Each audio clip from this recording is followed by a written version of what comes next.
আসলে এখানে আমার যা কালেকশন দেখতে পাচ্ছেন এগুলো হচ্ছে আমার বাবা আর আমার মিলিয়ে কালেকশন করা। বেশিরভাগই আমার বাবা কালেকশন করে থাকেন, যেমন বাংলাদেশের বিভিন্ন প্রান্ত থেকে।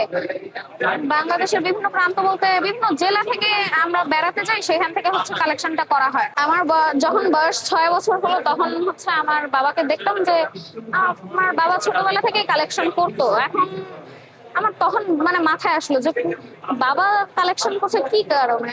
তখন আমার বাবার কাছে ডাইরেক্ট জিজ্ঞাসা করলাম যে বাবা তুমি কেন এগুলো কালেকশন করো।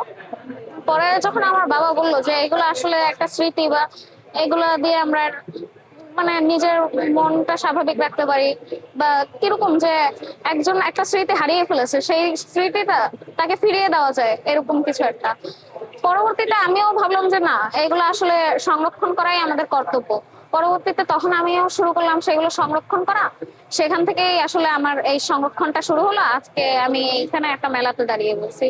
1970 সালের বা 73 সালের এই পেপার গুলো কিনলাম, যেগুলো আসলে নিউজ পেপার। ভালো লাগলো তাই কিনলাম আর কি, ওল্ড হিসাবে। চারটা চারটা নিলাম, খুব সুন্দর দেখতে পাচ্ছেন। এগুলো তো পাওয়া যায় না আসলে সচরাচর। এই নিলাম, আর কয়েকটা নোট নিলাম যেটা ব্যাগের মধ্যে আছে, আসলে ভিতরে ঢুকে রাখছি। তো এই তো প্রায় আসা হয়, যদি সময় পাই তাহলে আসি। পুরাতন নোট গুলো সংগ্রহ করি মেনলি, আদারওয়াইজ পুরানো কিছু অ্যান্টিক কোনো জিনিস পাইলে ভালো লাগলে সেটা নিয়ে নেই, এরকম।